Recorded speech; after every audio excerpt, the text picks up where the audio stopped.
right, I'm taking the reins back from Nate to do the intro again. This is Season 2.5 podcast Hero with 1,000 Potions. Why Season 2.5? Hot off the back of Final Fantasy VII Remake, we are getting into Final Fantasy VII Rebirth.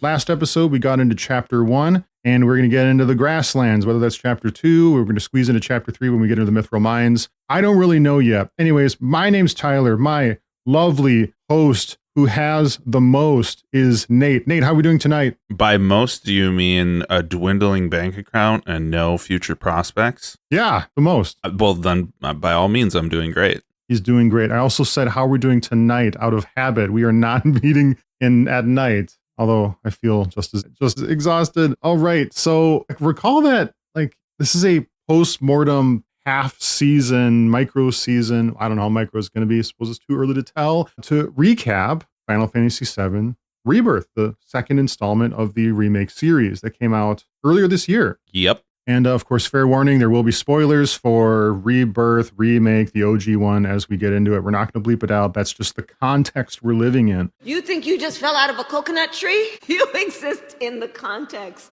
So yeah, Chapter 2, well, that begins we've been in Calm, I suppose, since Chapter 1, as we were reciting the flashback, the story. I suppose it's more of a story than a flashback of Chapter 1, describing the Nibelheim incident. Right. But now we're unleashed to explore the city of Calm. And right off the bat, let me just tell you, I love the glow up that Calm has experienced. Hell yeah. In Rebirth. How do you feel about the city, Nate? You can go up to that rooftop where you had that little chat with Tifa, and for me, I just kind of stood up there and did a pan around of the camera to see of everything, because it feels full, lived in, lush. Like there are a ton of buildings, and then you can look over the edge and you can see people milling about on the ground, just like tons and tons of people. They did an amazing job of filling out this town and making it feel active and lived in and loved by the people that live there. Like everybody is having a wonderful time here. Mm-hmm. It reminds me of, I had this roommate, a little bit of a tangent, but I had this roommate back in the day,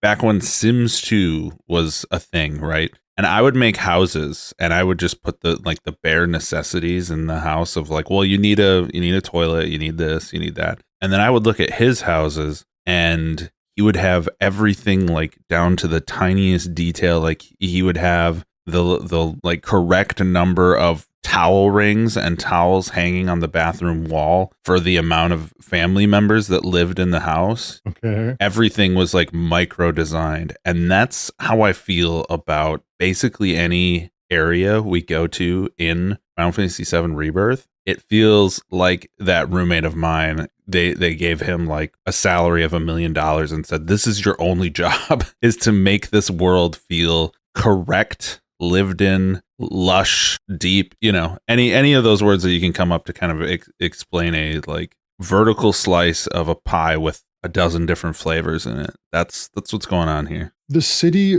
looks like it had taken inspiration from two different Canadian cities that I'm aware of. Okay, tour guide Tyler showing up here. Fellow professional Tyler stepping in here.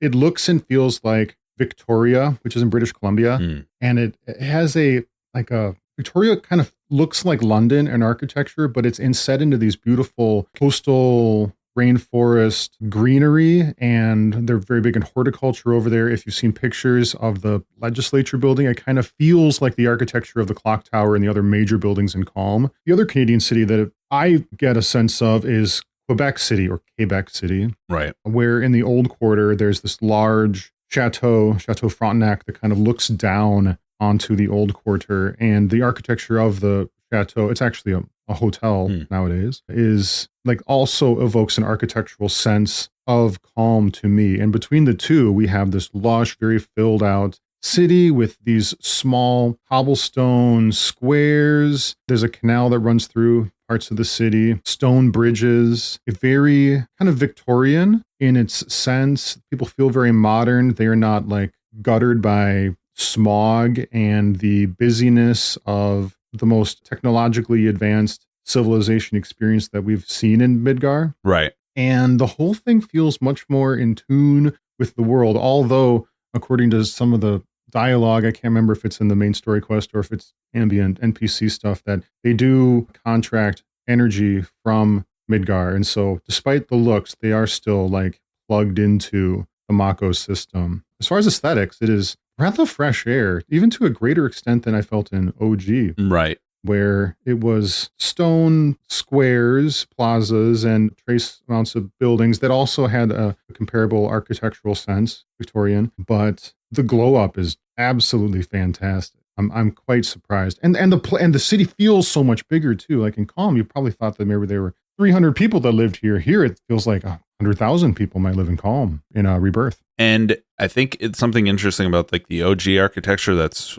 captured and represented here is like, they have what appears to be castle walls, and I don't know, is it the buttresses? Is that the right word for the walkways above the castle walls? Yeah. Ramparts, right. Hellfire ramparts, Nate. Yes, true. You're where you're walking on the ramparts. Right. I should have known that. My architecture brain is like non-existent, so I didn't know random words. There's a sense that like Calm was an old school Final Fantasy 1 through 4 or 5 village, like the dozen or so just copy paste castle villages you would happen along in old Final Fantasy games, that this was one of them, and that is kind of like you said, they import energy from Midgar. There's a giant pipe that like goes over the cliffside and underwater and alongside like the sea bank all the way over to Midgar. If you're up at the top of the city, you can look and see that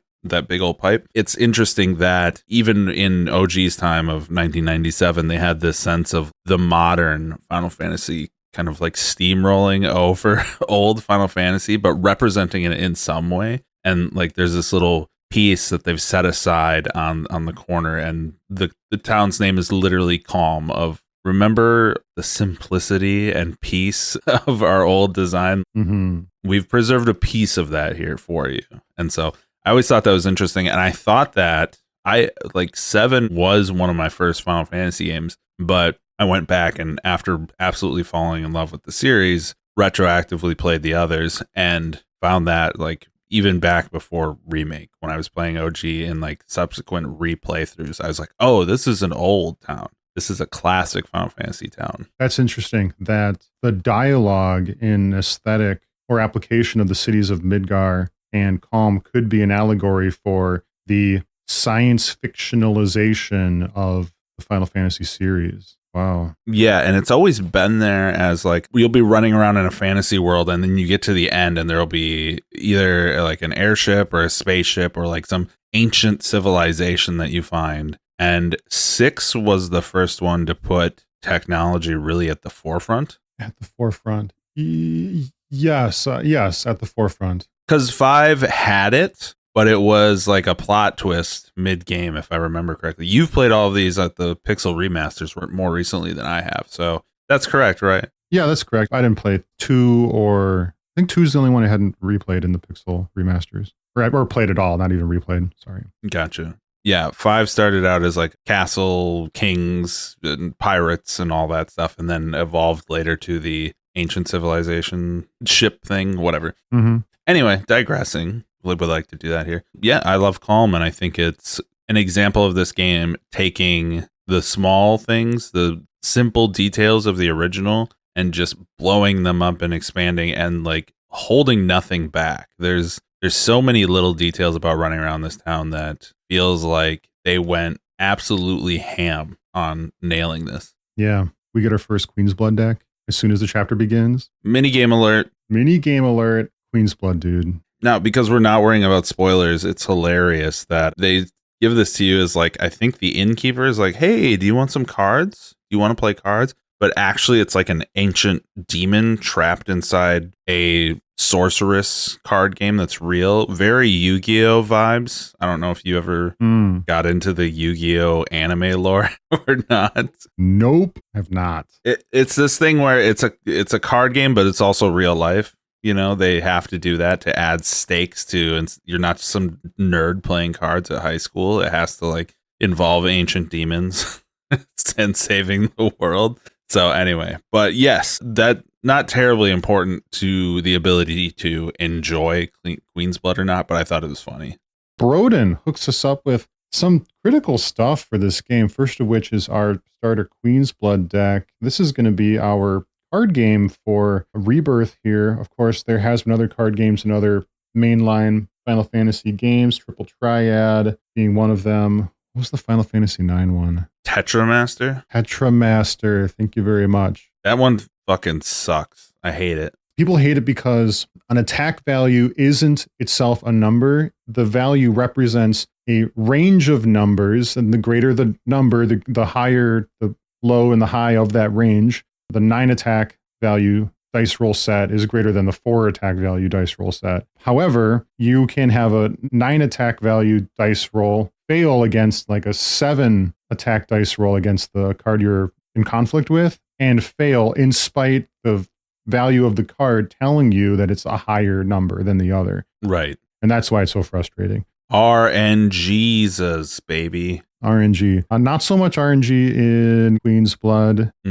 There's 3, I'll just call them lanes, and then you put points. Each cards have points, and then they have abilities, and they compute points differently. Some of them accrue points passively based on other things happening on the board. You can attack, you can destroy other cards. And it starts kind of slow because we're just getting into the basics, but then as you earn more cards, as you purchase more decks, and then as you encounter more and more opponents, it really comes forward as just a spectacular experience. I'm very, very, very pleased with Queen's Blood at the end of the day. It was a very, very good time. Right. Before I say anything else, I'm just going to jump the gun here and say this is a 10 out of 10 minigame for me. I agree with that. 10 out of 10. Maybe we should have a special like sound effects. Well, I don't know if there's anything special for our piano one, which we gave a 3 or a 4 out of 10. Like a, maybe we didn't do it. The episode's already published, but like a wah wah. But yes, 10 out of 10 is what I'm giving Queen's Blood here, because, and here's the real kicker of, you know, you can do all of the mini games of this game to varying satisfaction levels because you want the rewards. But in Queen's Blood, I was specifically like looking for games, looking for matches to play independent of what any reward structure was. As soon as new enemies popped up on the map to play Queen's Blood, I dropped everything else and went and played those games because for me, it was that fun. And I used this example in my ever so popular Zelda Tears of the Kingdom criticism video. I said that game has hundreds of puzzles and hundreds of little things to do with your building skills and things to engage. And almost like 90% of them I have no fun doing and I don't want to do. They're just a chore because they're in between me and a reward. Whereas Queen's Blood, I don't care about the reward. I want to do the quote unquote chore of playing the game because solving that puzzle of beating an enemy or getting a really high score or just seeing how crazy I can go in the card game, like with my combos and stuff, that is the reward for me, is just playing it. It's that good. Yeah. It makes me want a like repeatable roguelite version of it where enemies just randomly do crazy stuff and there's new ones that pop up in the world every time you play. Sure. Yeah. Yeah. I have a sneaking suspicion that the magic of the game is your growth period. And once you reach a kind of end game of it, you would optimize all the fun out of it and just have like, there would be a cookie cutter meta deck that everyone would use. So yeah, I don't know that on a technical level it has like the infinite replayability staying power, but I do know that they packed the game with enough instances of playing it and reasons to play it that it was amazing. Right. It's funny to me that we get this card deck from Broden, who tells Cloud, you know, you look like you might have a hard time socializing out there in Calm, and so why don't you take this game and as a means to, like, you know, make some friends, get out and socialize. And that's very funny. Right. He also gives us the item transmuter later. So Broden's seriously hooking us up. Yes. And I'm going to talk about Broden hooking us up, but we'll talk about that later. Sure. I was going to say it's funny because you mentioned him socializing with people. we meet a card player who is absolutely crippled with fear at the idea of playing a card game and socializing with people because he might lose and that would feel bad. So he sits there kind of like jittering and whining about having to play with you. There's another person who has built up a castle of cardboard boxes around themselves so that they can just focus on the game and not have to play with anyone else. But as you know, as we've talked about the cafeteria where I'm sending chairs into the abyss, I can also run at these cardboard boxes and destroy her special solitude fort. And she actively will mention that I ruined her fort. So then she gets pissed at me and wants to play cards. And then there's a third guy, I think at the bar, who wants us to go back and win a card he lost. And when you ask him, like, there's different dialogues you can give him, but if you ask him, like, why do you need our help? His response is, because I'm a shit player, okay? I was just like, hey, that's me. They're so honest and fragile and calm. Yeah. They're too calm. They've got that high Entia, like, brain malaise where they just don't think about anything anymore. My goodness. Yeah, so we get out into the city and we get acquainted with weapons and, well, the folios, I guess, specifically. Do you like how they said to you, folios, as if you know what the fuck that means? No, I did not know what a folio was. Exactly. In fact, Nate, you might recall this, where I had this fever dream where I thought that we had the remake weapon character progression experience in Rebirth. And I swear to God, I was playing Rebirth and I opened up the weapon menu screen looking for the galaxy of planets and stars to upgrade like you would in Remake, and I couldn't find it in Rebirth after thinking that I had already done that before in Rebirth. Consulted you and other folks in the Discord, and they're like, no, Tyler, we have folios now. And I thought, okay, yeah, I remember folios, but I thought we had this too. And no, we don't. So I can't really explain that, but yeah, folios, they're like the sphere grid. I feel like I experienced the same thing though. So it's weird because they give you a tutorial on like upgrading your weapon and then you just never have to do it. It like auto upgrades itself, basically. Mm-hmm. So it's weird. In my opinion, it's good that they dropped the upgrade system from Remake because really it just boiled down to you clicking every node and not thinking about it. And it's just an extra chore to like, oh, all my weapons have 80 AP. I just got to spam selecting everything. So it wasn't really a decision tree. Mm-hmm. I think they optimized that out and just said, hey, we'll do it. Don't worry about it. We'll take care of it for you.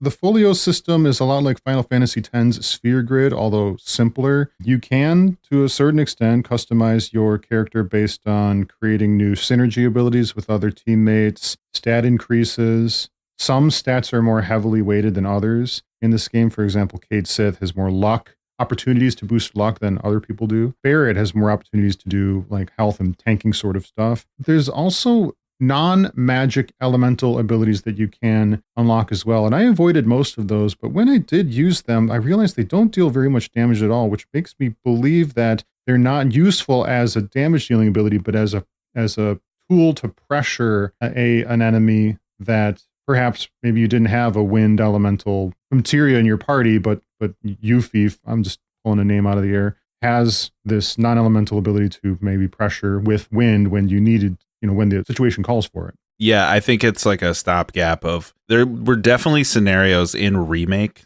like say the Hell House, where you could be going into that fight thinking, I know about Hell House, I played him in OG, and now he has this mechanic where he's switching elements every 2 seconds, and that's the only way to break him out of his shell. And you're like, I don't have half of these elements fucking equipped on Cloud and Aerith because I've barely played Aerith at this point. So if you don't choose the nodes, like you said, you're screwed. But if you do choose them, it helps alleviate that scenario where you just like, I literally cannot attack this enemy because of elemental reasons. Yeah. Folios are also gated by party experience, which you earn by completing quests and world intel and things like that. And so over time, that incentivizes your non-main story questing experience. Because, well, if you want to get the stronger abilities, maybe you want to do more Renma Wave towers and live stream fonts and stuff like that. This game is good at like rolling its rewards together to just like keep reward momentum going instead of like you hit these hard block points of like, oh, there's literally nothing else I can do, except that only hard block point would be like, I have digested all of the content. But while you're doing the content, you just feel like, oh, I can do this now. Oh, that unlocked. Oh, this is over here. And like, it just keeps rolling. Mm-hmm. We talked about it last episode, but this is your first intro to playing the relationship game happens as you start to explore Calm. Pretty much everyone has a little interaction with 3 choices that vary in the depth of relationship increase. And frankly, some of them are apparent, but some of these are a little baffling of like, wait, that's the most relationship buildy one? I kind of remember one with Barrett where he says he won't get a drink until his bar is rebuilt. Mm-hmm. And then one of the replies is kind of affirming what he just said. And that is not the best answer to give him. Mileage will vary, but this is the dating system in the game. And you can straight up see your points progress now. It is no longer a shadow point system as we described in our remake/OG season. Yeah, we've got smiley face emojis, very much like Xenoblade. And when you replay the game, it's interesting that it will, when you're like replaying a chapter, it will highlight the ones you've already chosen in past playthroughs and give them a ranking system, like 1 star, 2 star, 3 stars. Oh. Yeah. So you can play around and like see what all of the answers and results are by doing that. That's interesting. I was in conflict with the correct choices multiple times throughout the game because I'm personally, philosophically, this is Tyler speaking, not Cloud, about the difference between saying what I mean and coddling the person I'm speaking with. Right. Because sometimes coddling the person you're speaking with against your better judgment will earn you the most points. I don't particularly like that. Although if you are trying to, increase your relationship points with any given person, maybe, playing into the unusual things that they are appealed to is part of that. I guess that may be even true in real life. I suppose if I coddled more people, I'd have more friends. But that's just not how I conduct myself. And Cloud has put in this position multiple times. Oh my God, let's not forget that there's a timeline to select your correct choice. And that rope burns fast. Oh, sure. It reminds me of all those like dialogue heavy interacting with character games. There's like, I want to say Life is Strange is one of them. And there's another one. What is it? It's not Alone in the Dark. It's something about late, dark after hours, people in a cabin about to get murdered. And it's funny because like, I remember Brianna and I laughing to this because like somebody will be waiting for your response, but the world still exists in real time. And in some of these games, like people will be walking around in the background. So somebody will ask like, hey, do you want to head down to the lake with me? And you can just sit there and watch as they stare blindly into your soul for eternity. Rebirth will not let you do that. If you do not answer in time, it automatically picks, I think, the worst answer, right? I think it'll pick whatever your control stick is pointing at. Oh. Before you can hit the confirm button. Okay. Yeah. So I found that interesting because, I can't sit here and do the, like, make them linger staring at me wistfully for an hour. Or really ruminate on what decision you want to make. Like, I scratch my head on what I want to say oftentimes, and I don't have time to really brainstorm. I've got to, like, quick fire the response. And I guess that's how you are, like, a witty person in real life. I'm not so sure that Square Enix is trying to replicate that, a fast-paced, witty interaction. Maybe he is. I don't think Cloud is particularly witty, personally, but here we are. He's only really witty when it comes to dissing Barrett, honestly. He's like Barrett's kryptonite in certain ways. Or telling people off, like Kyrie to go fuck off for calling herself a merc. True. Should we get out of Calm? Yeah, like we don't need to follow the story beat per se, but we are forced out by the Shinra attack. Yeah, we're forced out by the Shinra attack. There's giant helicopters like Chinook, but like 10 times as big. It's impossibly heavy to keep up in the sky, but this is a steampunk verse, and they do. And Shinra forces rappel down to the grounds, and the city is suddenly occupied because we're looking for Aerith and company. And Broden, again, what a guy, helping us out, lets us through a secret tunnel to get to the outside of Calm, where the world unfolds open before us. Hearing Aerith delight and how like lush everything is, I feel the same way because my God, in Remake, we were constrained to these like tight, narrow pathways where there's a mountain of junk to the right and a mountain of junk to the left, all game long. Yeah. And here we are. You can see for miles. There's the coastline. There's the large pipes that are kind of snaking up and down across the countryside. There's ruins over here in the distance. There's mountains behind us. There's the desert and the highway that goes back to Midgar beyond that. And the whole place just feels so big. It's so big. I love it. Yeah, it's perfect. And they have a good sense of like how fast your characters move, moving over things, jumping over cliffs and ledges and rocks, and just there's almost a way in which the animations seem a little goofy or unnatural, but I would rather have the playability be high instead of really good animations that are painfully slow and like tedious to traverse or crawl over things, you know? So your character just like glides through the world to the point where it feels, you never feel like, oh, I gotta go all the way over here. Mm-hmm. You're kind of excited to explore.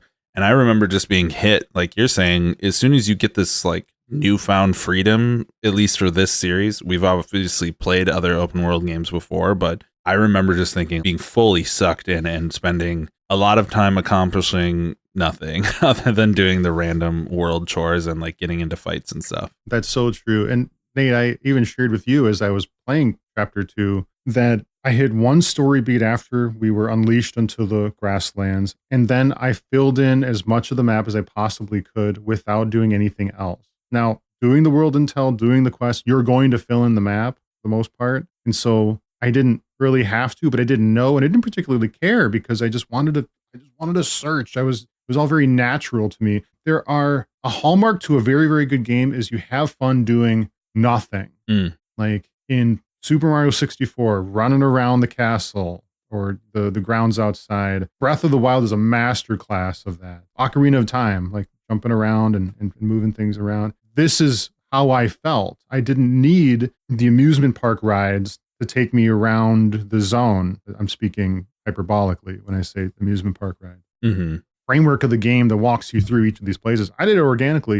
And as a consequence of that, I got ahead of the leveling curve. Right. And it would eventually scale that back by doing the dynamic leveling, which you pointed out to me 1 or 2 chapters after this. Yes. Yeah, I feel it. I felt the natural enthusiasm. What you said reminds me of Grand Theft Auto 3. Mm-hmm. After you beat the game, you do everything. You know, sure, you can run around and murder people and stuff and that's what people always point to. But what I did in that game was I created this course in my head, like a race course, essentially, of going to every island and like circumnavigating the whole map in some degree. Not every street, but like, you know, think of just a giant race course. And some of it would take you through like gang territory where people hate you. And I also had this focus on like hitting as many of the stunt jumps as I could feasibly while not having to like backtrack or take weird turns or whatever. So, you know, probably half the stunt jumps were in there. And so I had this goal of I would just turn on whatever radio station I liked, pick a car, and I would see, can I do 3 laps of my race course that's just in my head and not blow up my fucking car?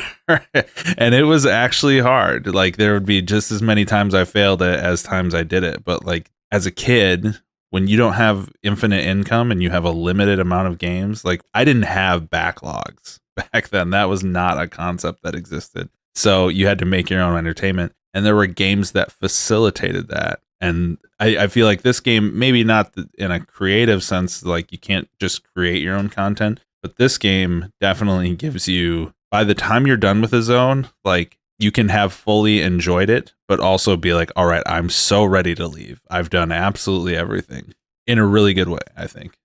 I agree with that. If anything you want to say about first meeting Chocobo Bill? Well, I think it's pertinent to like Broden helps us escape, but he also kind of points us to, he's got collaborators. There's this random farmer we meet before we head off to Chocobo Bill's ranch. And there's this little just narrative you can, by doing the side quests and things. I don't really think that a ton of the side quests are that interesting that we need to talk about, but there is this small narrative building about the Republic of Junon as a story element. This is, as far as I understand, new. I don't remember this being an OG at all. But there's this idea that Shinra came in, there's a big war with Junin, destroyed the town, and then rebuilt it as like a sorry, we're evil kind of thing, I guess. But there's this thing that Brodin was a soldier member. As we know, spoiler-filled podcasts, he will eventually become one of the Black Cloaks convulsing dudes that just want to go to the reunion because he was experimented on as a soldier back in the day. But he regrets everything he did as a member of Shinra. And so he's kind of secretly, the reason he helps us is that he's doing like covert anti-Shinra activities to some modest degree. And he has contacts with other people who are like old Junon, I don't know what you want to call them. Sympathizers? Yeah, sympathizers, saboteurs, whatever. And so there's like a lady looking to do repairs on windmills. There's another guy that wants you to check in on Brodin and see if you can help him, etc. So there's this narrative building there that I think is interesting and new. Mm-hmm. The Remna Wave towers are from the Republic. Right. Should we talk about... Oh, wait, we got to meet Chadley first. I was going to say, should we outline all the side activities? But we should go to the farm first. Firstly, we go to Chocobo Bill, who's we hitched a ride on his truck at the end of Yuffie Quest, memory serves, and we run into him again. Cloud asks, like, can we find a place for shelter? I think we're still hiding from the Shinra forces. I can't remember exactly, but Chocobo Bill reads this as coded language that Cloud's looking for somewhere to fuck. Two girls, yes. Know someplace we can hunker down? Hunker down, you say? I'd almost forgotten what it was like to be young and in love. Yeah, there's this rundown shack over by the swamp. That's a nice secluded area. Wink. And so we go there, but obviously we're not doing dirty stuff. Do not come. Do not come. And we realize we can't cross the swamp. We're probably going to need some other means of transportation. And I think, is it Bill that I think we circle back to Bill, and he floats that you've got to get a chocobo, the finest limousine on two legs that the world has ever seen. And then we get to, but he doesn't work at the, does he work at the farm? Doesn't matter. But we go to the Chocobo farm where we meet Chocobo, not Sam. Billy. Chocobo Billy. Wait, is it Billy? Yes, Chocobo Billy and his sister Chloe. Right, okay. So Bill and Billy, but Bill is Billy's grandpa. There's a side story about the parents being either MIA or dead. Betrayed by Chocobo Sam, or so the story goes. Right. Yes, but we also meet the world's greatest Shinra science intern, Chadley. No, we don't. I'm filtering him out of my mind. I wish you could. I think it is disappointing that Chadley and his companion are so loud in the story. The loudness of the whispers of Remake has been replaced with the loudness of cyborg children, white hair that can't shut up.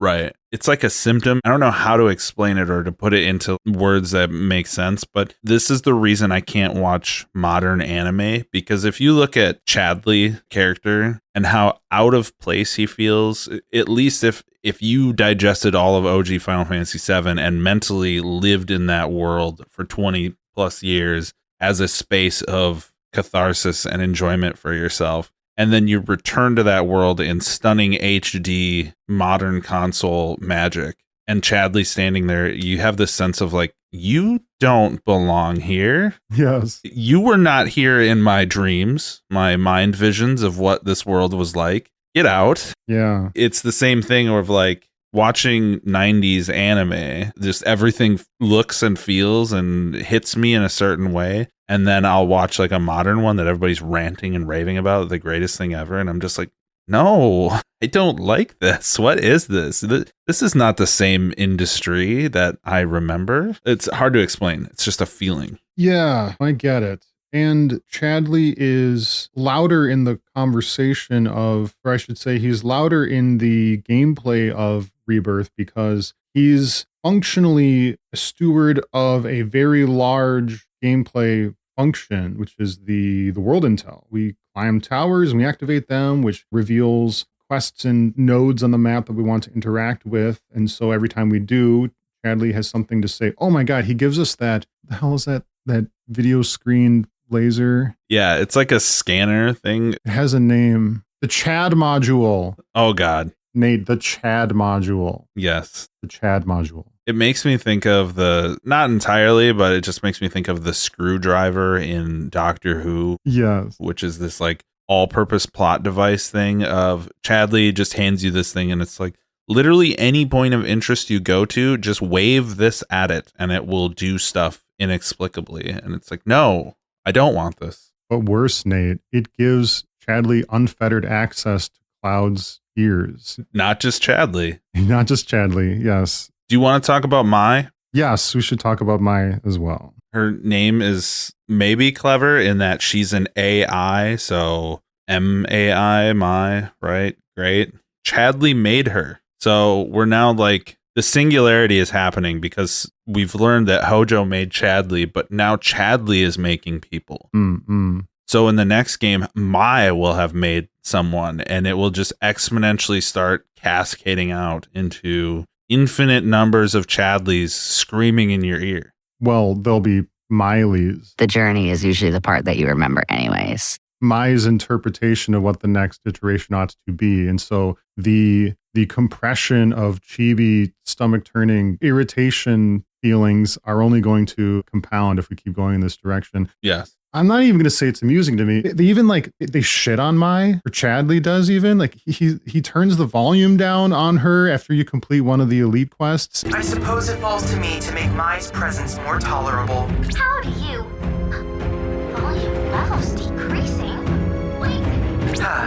Now then. They have banter. They're not happy with one another. And so like that's the developers telling us we're all in on the joke that Mai is annoying, but she's also like distracting me from the gameplay of Rebirth. For the love of God, Nate, I authentically went into the options menu of this game and looked for the turn off Mai function because like she has like 3 paragraphs of shit she wants to tell you when you engage with an elite every time you engage with an elite. And like once the battle begins, it's not like she stops talking. She keeps going on about the vegetation that it eats and the geography that it likes to live in and the mating rituals and how the dimorphism between the males and the females. And it's like, okay, the information you're telling me is world building. Yes, but you're fucking annoying. There is a setting to make her not repeat a statement she's already said. Really? But if you don't know about that setting, you're going to be, because these are elite fights, you're going to be retrying them. They have parameters to do them correctly. Like you want to learn every detail. And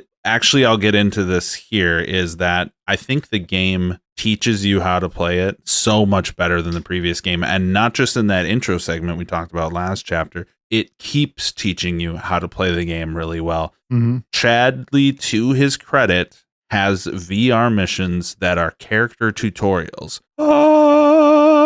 I would have loved that in the first game of like tutorials on how to play your character. Do those exist anywhere? Did I miss them? I don't know. There were little blurbs on things that characters do, but Chadley actually gives you a mission and his little VR headset where you can learn to do it yourself by playing it. Great. Wonderful. That's Chadley. I commend you. That is where you belong. Like that is where you and your VR headset can be quarantined to for the entirety of the game. I can run into you and you can say, do you want to learn how to play the game? And I'll say, yes. All right. See you later. Bye. Forever. Right. But no, these like random elite monster fights have criteria, which will teach you about pressuring, elemental weaknesses, desperation attacks, environmental things, all sorts of interesting things that compose these enemies that you can then apply to their like standard variants within the world.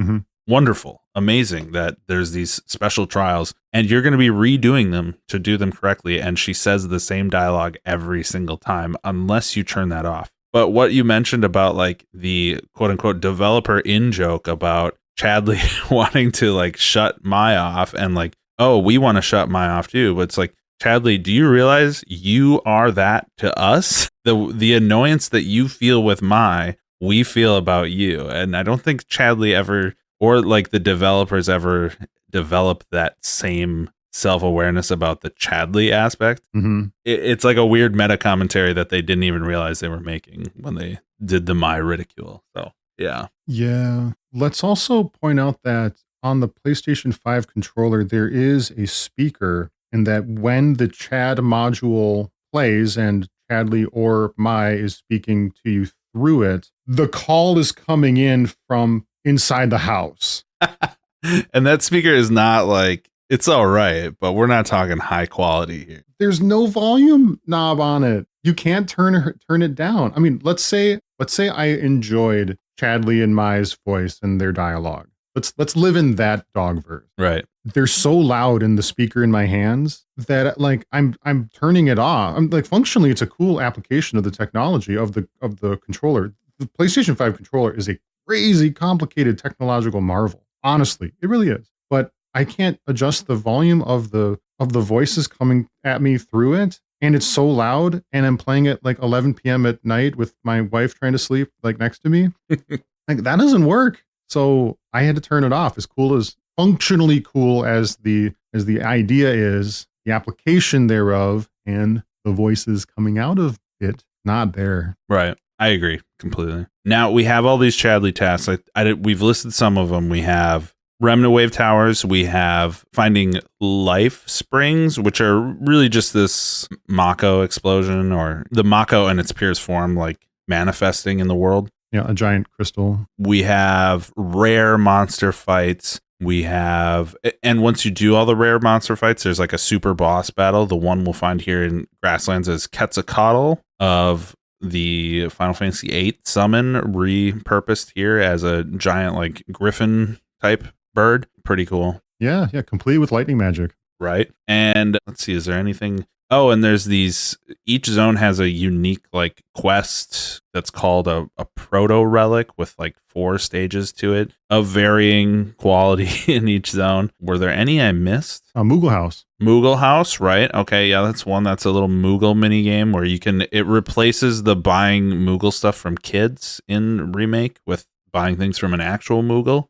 When you get into the local area of the Moogle House, it's a big mushroom structure with a door in it. A song plays. It's the Moogle song from Final Fantasy VI, upscaled to high definition, orchestration.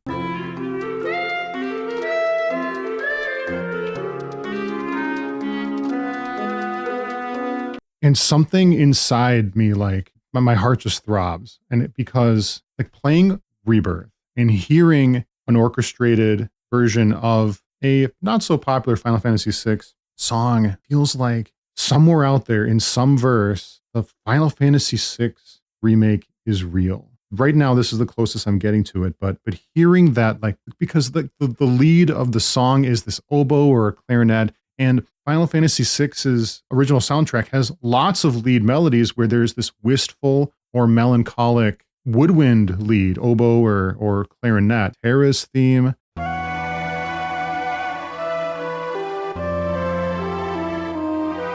Narsh.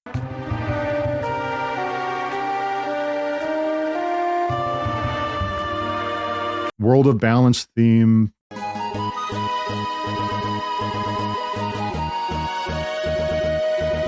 Daryl's theme.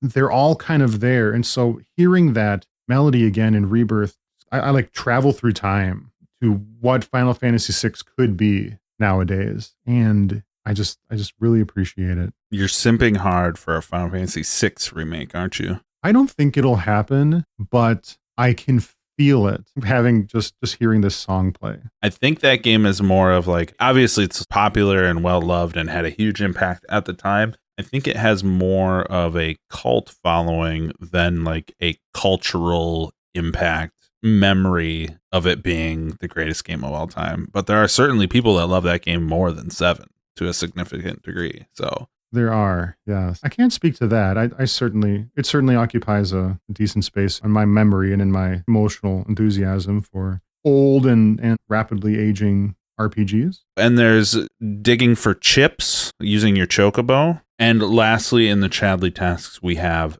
summon shrines, or I don't know, they're just called summons, aren't they? They're not like espers in this. Yeah. So I need to talk about this a little bit. Chadley has us go to 3 shrines and it like plays a chime song that you reproduce with your button prompts. Like the buttons show up, you learn the 4 to 6 chimes that you need to play with your buttons, and then the prompts disappear and you need to play them on time. And the first ones here in the Grasslands are like stupid easy. I thought, oh, this is going to get way more complex by the end of the game. Not really in any conceivable fashion. I don't know if they developed this game thinking they made some crazy ones and then people in the office were just failing them left and right and they thought, okay, well, we got to dial this back. But it's kind of unsatisfying. But once you do all 3 of these shrines, you can then fight a version of the summon in VR to gain them. And I don't know that I can get into all the nuances of the way in which VR just feels like simultaneously like useful in this game in some aspects, but also bad and weird in other aspects of how proliferated it is in the world of Final Fantasy VII now. But I just have to say, like, for me, it's super unsatisfying encountering summons in VR and that being the means by which you get their materia. Now, in the original game, we just find materia laying around, so I can't say that that's much more satisfying, but I have this weird headspace where I find like there could be a much more interesting way to do this. I feel the same about the summons. I think it would be nice to get them out of VR, but we've established that you can get those materia through VR in Remake. And so I guess we are married to that idea throughout the rest of the Remake trilogy. Mm-hmm. What I also wanted to share was that it is strange to me that we're playing one of the most developed, polished, technologically advanced, interactive entertainment experiences on this earth. And yet, some of these Rem the Wave sub-quests are boiling down to ancient gaming mechanics, like rote memorization, timing, patience, just hitting the triangle button when we're scanning a live stream font. Mm-hmm. These are quite old, and I understand that we're only interacting with this game through a controller that has buttons, and the timing thereof is part of interacting with a human interacting with a controller, but to boil it down to that just seems so at odds with what's supposed to be like a revolutionary and groundbreaking gaming experience. And 98% of the time it is. But when I'm looking at a summoner shrine and I'm trying to hit X, square, circle correctly, or I'm just trying to hit triangle 3 times as the halo closes in on the circle around a live stream font, I'm like, is this the skill check? Why are we doing this? Why was it important that this is how we engage with these particular subquests? It's very strange to me. Right. But that's the gameplay we're left with in the final build. Yes. I absolutely love this game. So when I come up with these kind of criticism or critiques or like reworks in my head, it's not that I think, oh, wow, they just completely failed and this game sucks. It's like there's just certain aspects of, in my mind, this is like the opportunity to go absolutely ham. And they did in a lot of ways. And then there's other ways in which I feel like we're getting concessions of, well, this needs to be in the game. We don't really have a way to satisfyingly deliver it. So it goes into VR land, or something like that. Mm-hmm. And so it's not a criticism because it's like we have over 100 hours in this game of like, oh, there's not enough to do. They didn't make enough stuff. They didn't flesh out the world. It's more so like in my head, I'm thinking of so many different ways in which like I could deliver more fantasy. I could deliver more immersion if this were just handled essentially, if I just get out of the fucking Chadley zone Sure. and made it more about the experience of being in the world, which we're already spending dozens of hours. And it's with a just repackaging or a reinterpretation of how this works. I think it goes back to that place, that thing I said before about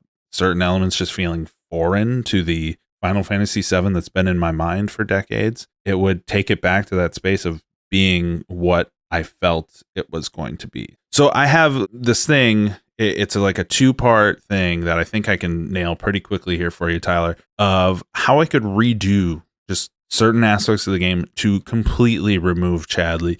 I'm going to call this segment, I don't know, let's think of a very creative philosophical term for this. It's called Fuck Chadley. Okay? Fuck that guy. So the first step of this process is we know Chadley is Hojo's like little robot kid. And when we were playing Remake, before this game even came out, I said, this dude is going to be feeding all of his intel to, and I didn't know it was Hojo then, but we knew he worked for Shinra. And he's like, well, I'm a double agent. I'm like, no, you're a triple agent, fucker. Get off my lawn. I was like, oh, he's going to be feeding this intel to Scarlet to make materia because he's the materia maker guy. Turns out it was Hojo all along. Even worse, like Scarlet sucks and is terrible. I think Hojo's worse. Oh, yeah. That said, like we find out in the Nibel region of this game that was all 100% true. Hojo can monitor Chadley and has been watching him from his little creepo lab the entire time. So every single effort you put into side questing in this game, like if you want to be immersive, if you want to feel like I'm making a difference in the world, my efforts are going towards good, I am a hero, that scene will come and eviscerate all of that feeling. You are doing research for the literal most terrible human in the game, right? Yeah, I think so. Yeah. Great. So we've established that. That is the basis for the fuck Chadley segment is no, we don't want to do that. I'm going to remove Chadley from the game, but we're still going to have Remna Wave Towers, Life Springs, all of these things to do and collect the elite monster fights. So how are we going to do that? Well, turns out that in this chapter, in the next chapter, and throughout the game, we have multiple groups of Shinra resistance that we meet and interact with in the world and maybe do like 1 or 2 side quests for, but really don't advance their causes or like contribute anything to their resistances in a meaningful way. So I'm going to change that. Okay. And for our first segment here in the Grasslands, I'm going to say, Broden sends you out to that contact in the farm, and then that guy has like that quest to like check in on him, see how he's doing, blah, blah, blah. And it's like, no, I'm going to change it where he and maybe a handful of other people are the like fledgling resistance members, and Broden sent you to them because like he's not in a position to help them. He's getting old. He's got his weird soldier sickness and everything. He can't do much. But Broden regrets having, attacked and defeated these people in the past, and in his elder years realizes the are we the bad guys meme? Like Broden realized, oh shit, I was one of the bad guys. So he sees you, a hero, he sends you their way. So they've got things to do. Now, why weren't these people like doing things before? Well, turns out we have a new president, Rufus, who has different plans for Shinra. He's moving his forces out of the area. He doesn't care about patrolling the grasslands with Shinra troops or, helicoptering over the place. Rufus got big plans. He even says as much. This isn't part of my little spiel. This is later in the game. And he even says as much to all the other board members. Like, what the fuck have you guys been doing this whole time? Like, this is the new mission of acquiring new power and the huge materia and all that shit, right? Mm-hmm. We won't get into it. But that is a plot point of Rufus's. Like, what have you people been doing? Just like grasping at power and dumb shit here? Like, there's bigger things at play. So Rufus moves the patrols out of the Grasslands area, which kind of emboldens the resistance to be like, we can do things again. First thing they say, our communications have been down for a decade. Let's hook the towers back up so we can talk to our other members. If you can activate all of them, we might even be able to reach our compatriots on the other side of the Mithril Mines over in the Junon region. Great. Okay. So we hook up the towers. They can use life springs not to like suck them dry, but as like, let's give the resistant members a small tinge of planetologist enthusiasm as well. So they want to protect the life springs. The life springs, you can go there and loot valuable things yourself from a life spring. So why wouldn't that help other people too? Give them resources, right? They would have use for, let's say they tell you some of our people have been attacked by strange new monster variants. It's crazy. And you say, hey, I'll go kill the monster variants. But also they say, if you can gather additional intel on them, it would help our troops fight them better in the future when they pop up again. That's the elite hunts. Like, so you can picture all of these side tasks that Chadley had given us for like no reason other than like, I want knowledge. These would be things that actually like tangibly contribute to the survival and progress of resistance members in the region. Mm-hmm. That all sounds like that makes complete sense, right? That makes, yeah. I think you could just like, it's not so much of like, oh, they need to develop a whole different game. It's like with a simple like refocus or repackaging, that could have been how we did all these side quests, and it would have been much more satisfying, at least in my mind, because I like games like, did you ever play Okami? I played like the first hour of it, but I didn't get any farther. That's a game where like all of the efforts you do will like be permanently changing and progressing the world around you, from like being corrupted, terrible, evil stuff to being purified by a god of light. That was always really satisfying for me, to see the world change around me. And that's something I think, not to like a massive degree, but it would be cool to like be running around the world, and the more tasks you do, maybe you see another resistance member out in the field on a chocobo and says, hey, something like that. Mm-hmm. That's what's in my head of, we could completely remove Chad. And that brings me to my second segment, which is the summons, instead of doing them in VR. Now, I'd keep the 3 summon shrines, but if you can imagine that all 3 of those chimes you learn, let's say you have to combine them into one big song or one big like melody. Mm. And that is the key to opening a gate to like a summon temple. Now, I have an idea for each of these for every zone, except for the Grasslands. I want to keep the Grasslands simple as like an introductory one of these, to not like go hard on it right off the bat. And so I'll just say that I don't think Titan is a good fit for Grasslands. Chadley gives an explanation of why Titan is the Grassland summon, and it's all right, but it doesn't really line up for me, and I have a much, much better use for Titan. I think a better use for Grasslands would be Fat Chocobo. What do you think about that? Yeah, the summons are completely out of order according to how you get them in OG, with the exception of, I think you get Odin in Nibelheim in OG. Right. As well as you do in Rebirth. But the other ones are very unusual. Right. And in the Grasslands of OG, this is where we got Chocomog, I believe. Mm-hmm. Mm-hmm.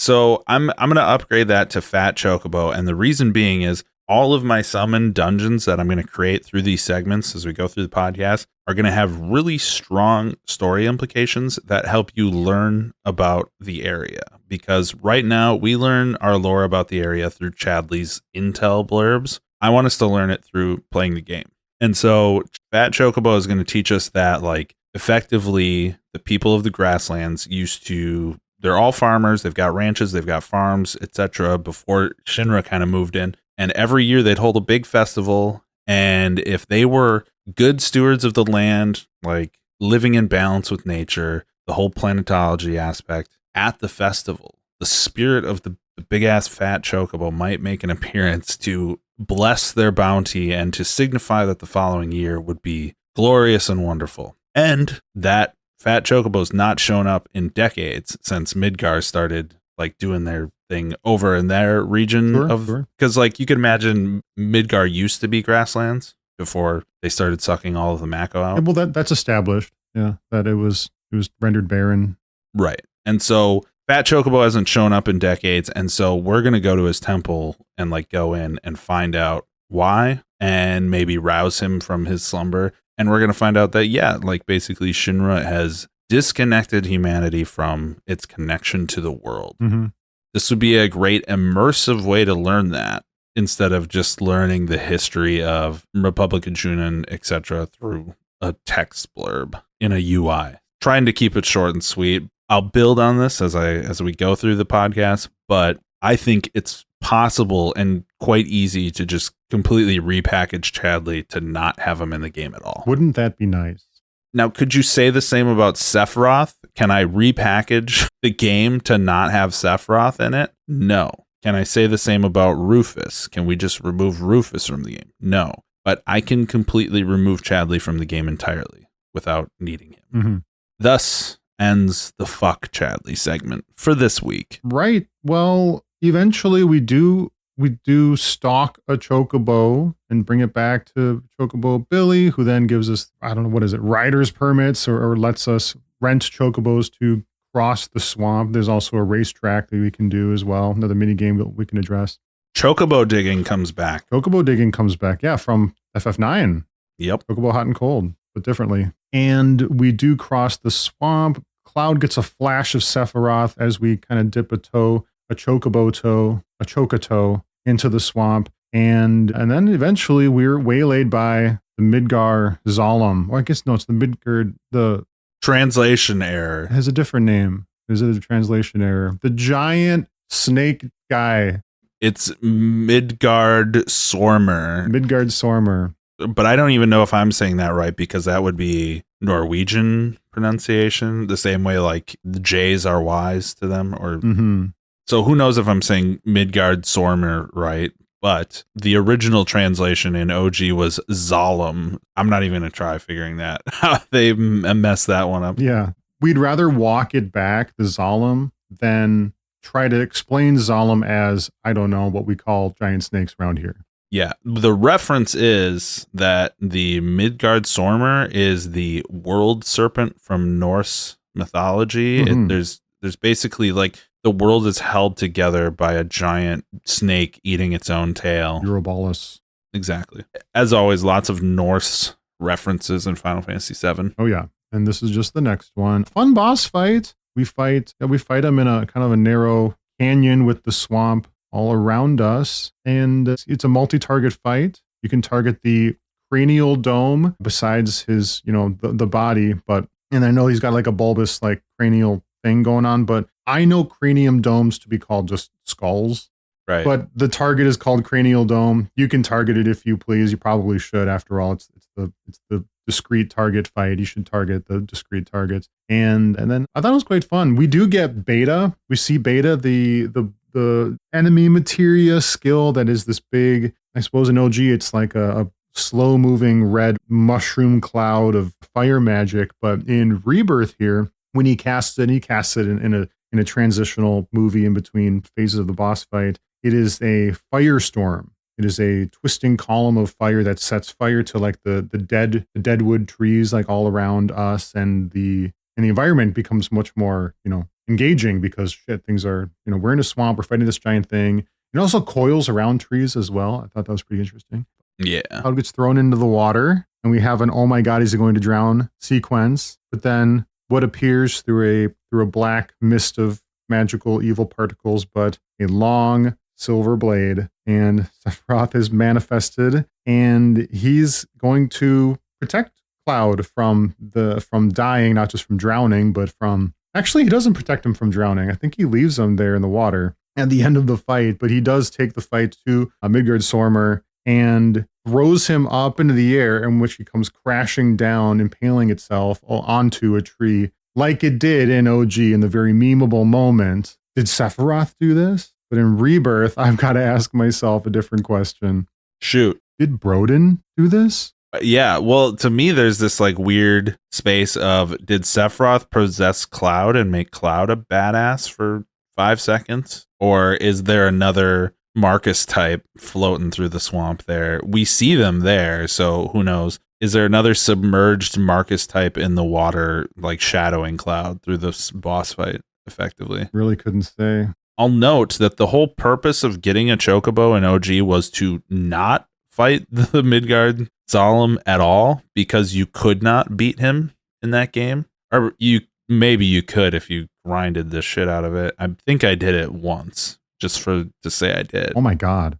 Yeah, it was a grindy grind. But the whole purpose of the Chocobo was to not fight him at all and then be shocked. But Sephiroth had the power to do that. But again, as I've said, with this game being split into multiple games, we now have this problem of we were goddamn superheroes that killed God at the end of the last one. So are we going to be like, I don't know about this snake, guys, in the second one? Yeah. I don't think so. Like we were Advent childrening all across buildings and killing a avatar of fate a week ago. Too true. Also note that in OG, we don't witness Sephiroth impaling or having the suspicion that Sephiroth impaled the giant serpent on a tree. We just walk. Once we cross the swamp, we have a short scene where we ask ourselves that question in OG. But in Remake, it's happening live in front of us, which is much more thrilling, I suppose.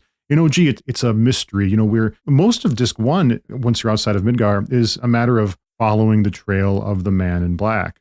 Mm-hmm. It's sort of a mystery, stalking this guy, Sephiroth. And so we don't lean into that quite so much in Rebirth. We do in different ways, but not here for this iconic moment that has survived and lived on in internet memes over time. Yeah, and I have just a couple things to say about this. My whole life I've heard of like in RPGs that like level scaling is terrible and doesn't work and antithetical to the idea of RPGs. But I'm playing this on a New Game Plus replay through where I'm max level. I have my full kit and everything. And I'm noticing that like everything seems perfectly tuned to provide me basically the same level of engagement and difficulty as I did the first time I played through it. Mm-hmm. Because beating this boss again with, like I said, I've got 8 materia slots, weapons and armor. Everything is kitted out. And still, I'm having to think about my abilities, my synergies, everything to do the amount of damage I need to be doing, to not die. I need to heal, etc. And this is just the dynamic difficulty in the game. So I think we've crossed the threshold where level scaling has been cracked by at least some of the minds out there in the RPG world to provide that replayability that you just didn't have. In the old days, replayability was starting a new file. Yeah, I was pleasantly surprised at my ability to find the game engaging at this level. Good. Yeah, I was too. This is our first non-introductory chapter boss, and it was thrilling. Very enjoyable. I think that's chapter 2, Tyler. Chapter 2 in the books, mostly. One recording. Oh my God, we did it. A single chapter in one recording. Who knew it was possible? Not us. It's funny. I feel like, so we're calling it a chapter 2.5, but I think there's a slippery slope of predicating that idea and then end up running so many episodes just naturally that it ends up not being the truncated season that we expected it to be. I think one chapter and one recording is a truncation when you look at the runtime of Remake season. True.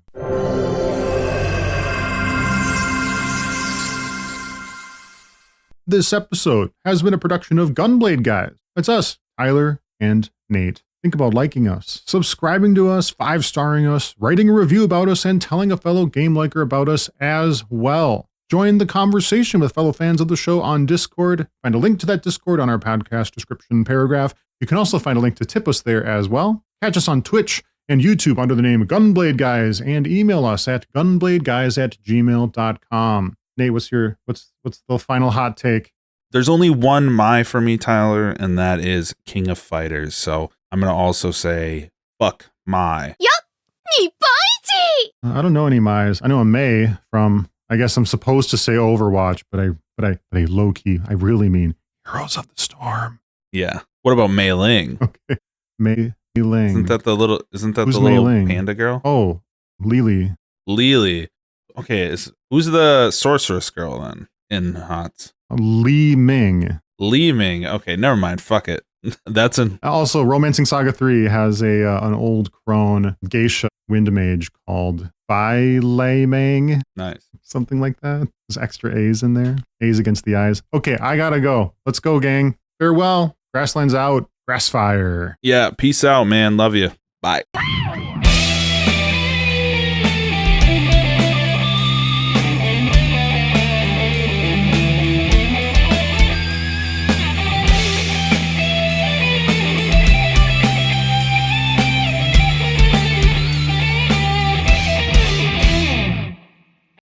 Some sense of coherence to anything going on. Now, I don't think it's the greatest Final Fantasy of all time or anything. We have somebody in our Discord who says they will never be tricked by a demo again. Uh-huh. I totally know where they're coming from with that. In reference to 16? Right. Yes. So here's what I'll say, and this is a pretty good indication of any kind of like backlash or dialogue you're going to find about the game online, is that people are going to say, oh, it's just a lazy Game of Thrones ripoff. Because at one point, the director said that he and some of the other developers and writers sat down and watched Game of Thrones together. Oh, no. Yeah, I know.